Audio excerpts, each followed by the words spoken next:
Hey YouTube, Bald Eagle Veteran here.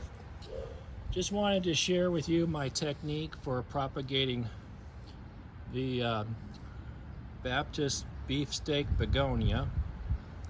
And I know that's not the official nickname, it's beefsteak begonia, but mine are Baptist beefsteak begonias. Why?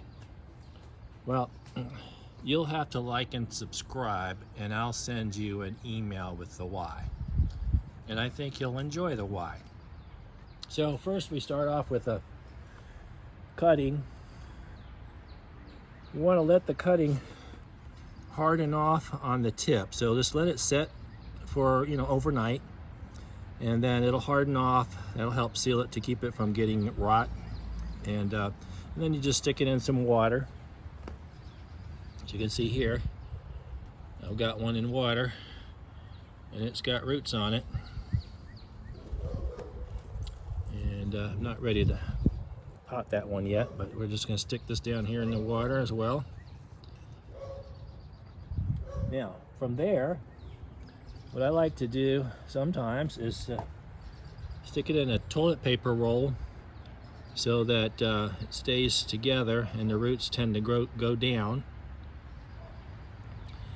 And it's got tape around the outside to help hold in the moisture. I just let it sit in there until I get the first sign of growth coming out the top. Not there yet, I don't think. Let me put my glasses on. There's a little something down there, but that just might be a piece of vermiculite or something. I need to poke it with a stick.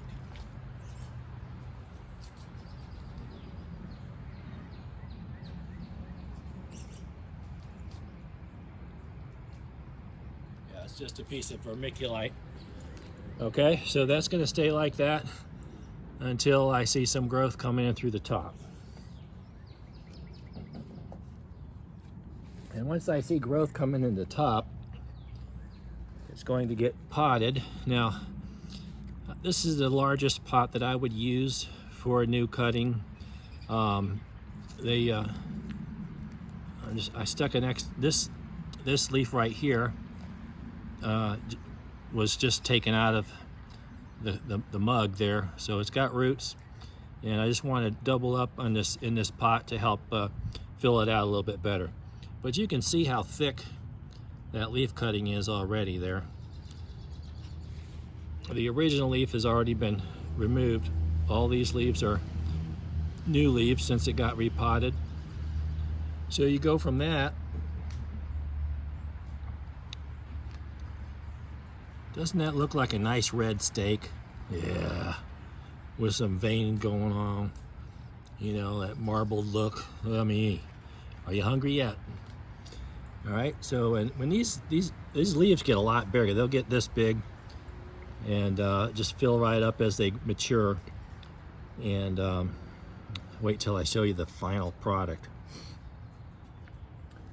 And this one, if you use some root tone, sometimes it'll kick the growth in so heavy that instead of having just one new sprout coming off the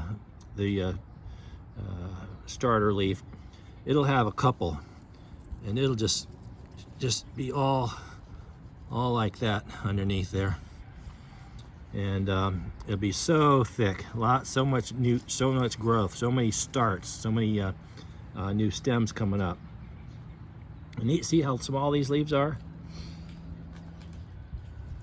This is to get an idea. They get so much bigger, right?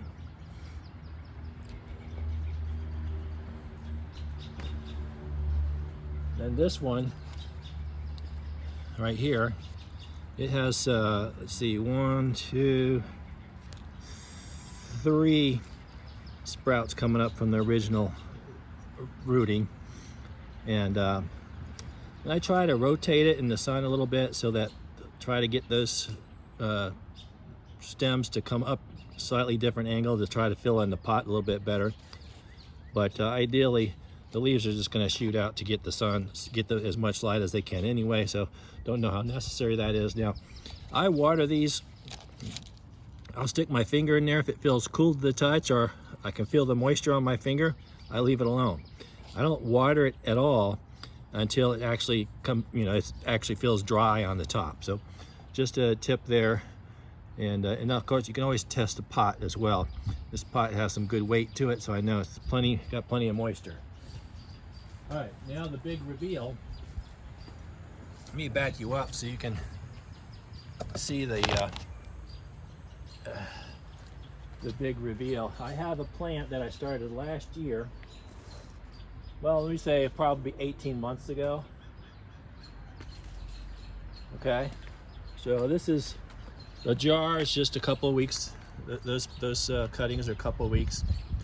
The toilet paper roll, that right there is probably, I don't know, 2 months old. And then of course, the next pot's over. We're talking about months. Probably the oldest one is probably 6 months, and that's the one in the clay pot. Now this one I'm going to show you next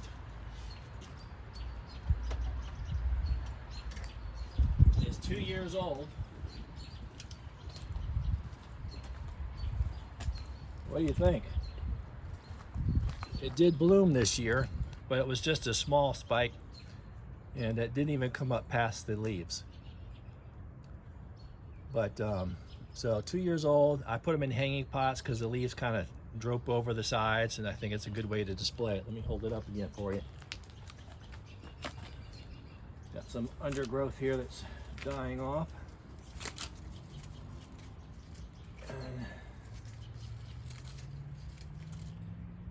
And again, just nice green foliage.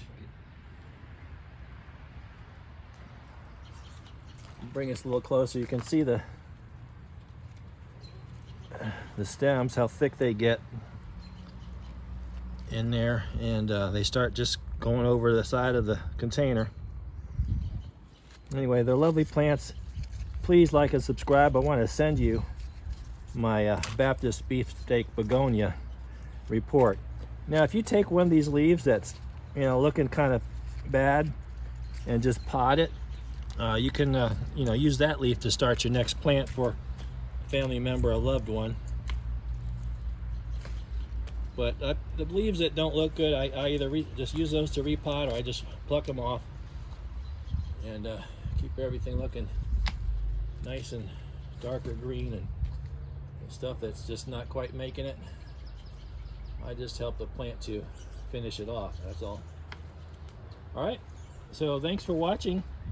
Please like and subscribe, and God bless you. Hope you have a wonderful rest of your weekend. Baptist beefsteak begonia. Yum, yum.